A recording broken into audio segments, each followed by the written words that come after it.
Hello दोस्तों, welcome to quantitative aptitude series. और आज हम बात करने वाले हैं प्रॉफिट एंड लॉस के कुछ बेसिक कॉन्सेप्ट्स की।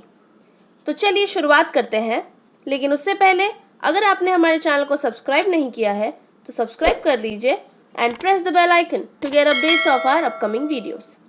Now basic concepts. सबसे पहले ये जानना बहुत जरूरी है कि आप प्रॉफिट कब जनरेट करते हैं और आप लॉस कब इनकर करते हैं। तो प्रॉफिट आप तभी जनरेट करेंगे जब आपका सेलिंग प्राइस कॉस्ट प्राइस से ज्यादा हो, मतलब आपने जितने में भी सामान खरीदा है उससे ज्यादा प्राइस में आप सामान को बेचें, उसी केस में आप प्रॉफिट जनरेट कर सकते हैं।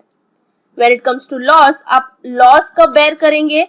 जब जितने में भी आपने सामान खरीदा हो उससे कम प्राइस में आप सामान बेचें। दैट मीन्स आपका सेलिंग प्राइस कॉस्ट प्राइस से कम हो, उस केस में आप लॉस इनकर करेंगे। नाउ लेट्स अंडरस्टैंड कि प्रॉफिट कैसे कैलकुलेट करते हैं एंड लॉस कैसे कैलकुलेट करते हैं। There is a very simple formula. Profit के लिए you have to write selling price minus cost price. Now profit percentage कैसे कैलकुलेट करते हैं? You have to just divide profit from cost price. That means profit upon cost price into 100 will give you percentage profit. अब जैसे कि आप यहाँ देख सकते हैं, selling price minus cost price किसका फॉर्मूला है?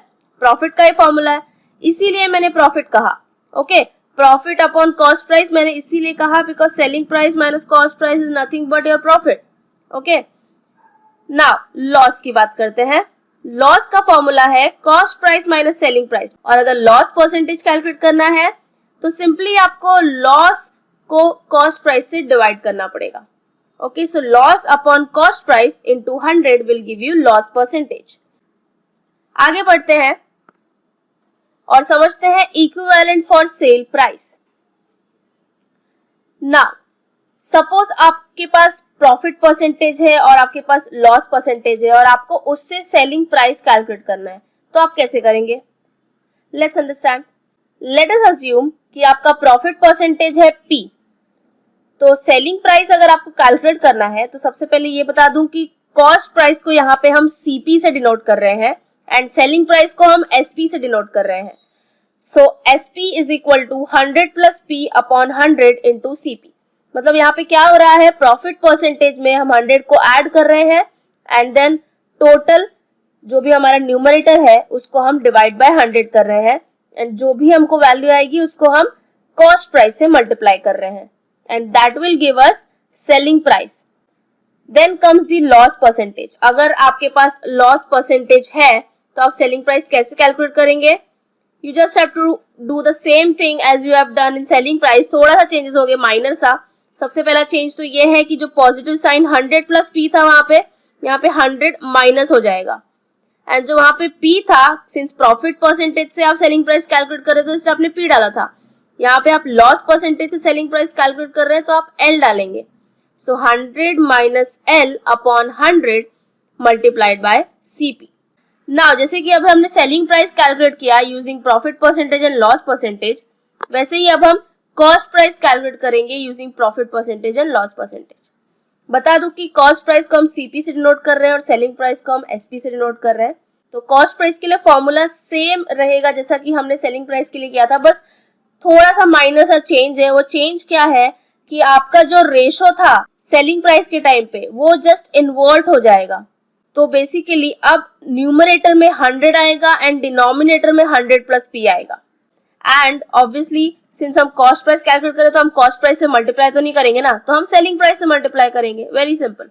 ओके, सिमिलरली अगर आपको लॉस परसेंटेज से कॉस्ट प्राइस कैलकुलेट करना है तो रेशो को इन्वर्ट कर दीजिए, सेलिंग प्राइस में था तो यहाँ पे आ जाएगा 100 अपॉन 100 माइनस L, वहां पे था 100 माइनस L अपॉन 100।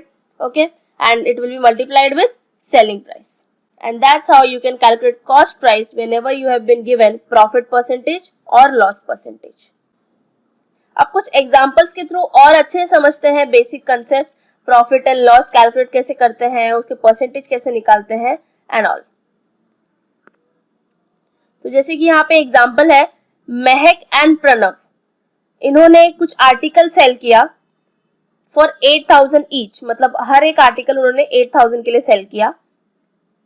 जब महक ने अपना प्रॉफिट परसेंटेज कैलकुलेट किया तो उसने कॉस्ट प्राइस पे कैलकुलेट किया, एंड जब प्रणव ने अपना प्रॉफिट परसेंटेज कैलकुलेट किया तो उसने गलती से सेलिंग प्राइस पे कैलकुलेट कर लिया अपना प्रॉफिट परसेंटेज। तो अब हमको क्या कैलकुलेट करना है, हमको पता करना है कि उनके एक्चुअल प्रॉफिट में कितना डिफरेंस होगा अगर दोनों के दोनों क्लेम कर रहे हैं कि उन्होंने 60% का प्रॉफिट जनरेट किया है।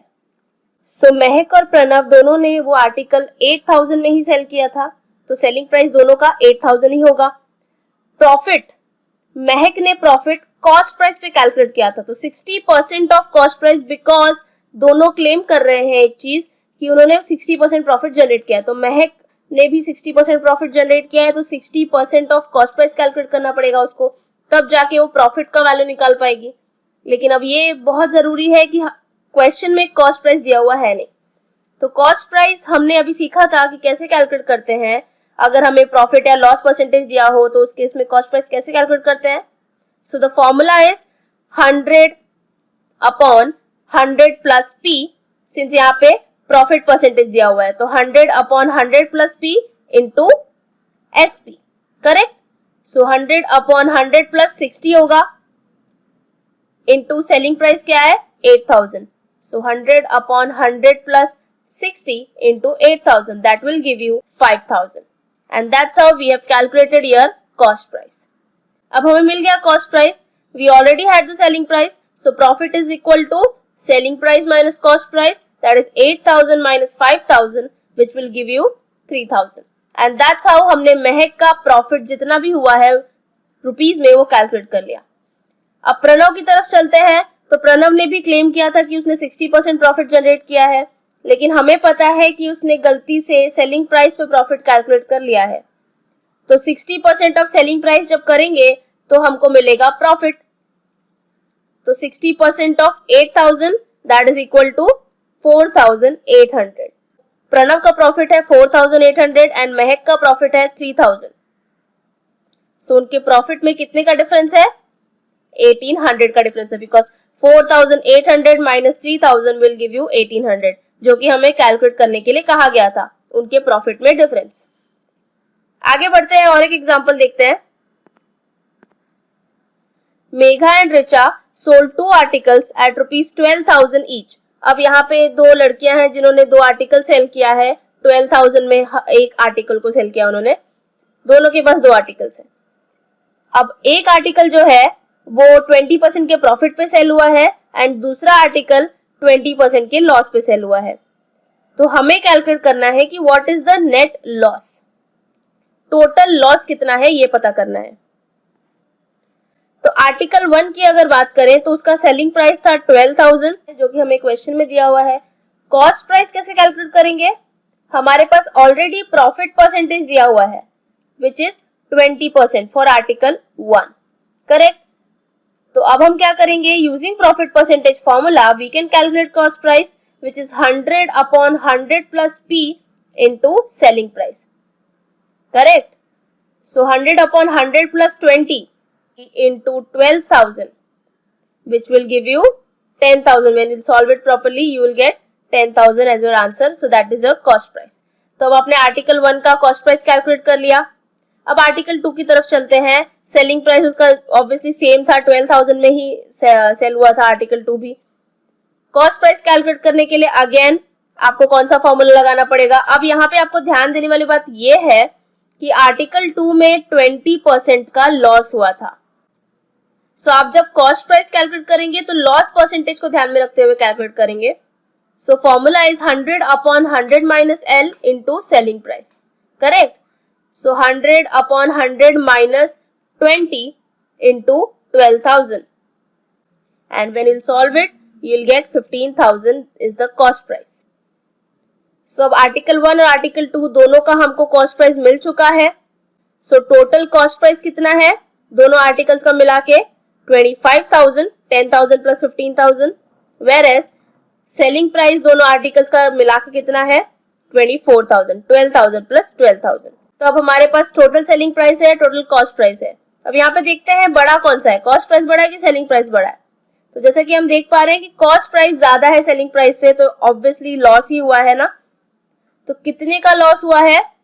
Cost price minus selling price करेंगे, हमको मिल जाएगा answer. So that is 25,000 minus 24,000 will give you 1,000 and that is the total loss.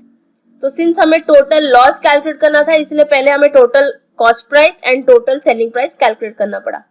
Okay, so these were few examples based on basic concepts of profit and loss. आगे आने वाले videos में मैं type 1, type 2 and type 7 तक के problems की बात करूंगी जो जनरली पूछे जाते हैं प्रॉफिट एंड लॉस कॉन्सेप्ट में से। तो अगर आपको वो भी समझना है तो आगे आने वाले वीडियोस को भी देखिए। अब अगर आपको इस कॉन्सेप्ट से रिलेटेड कोई भी क्वेरी है तो आप कमेंट सेक्शन में कमेंट करके पूछ सकते हैं। और अगर आपको मेरा ये वीडियो अच्छा लगा so please like, share and subscribe. Thank you so much.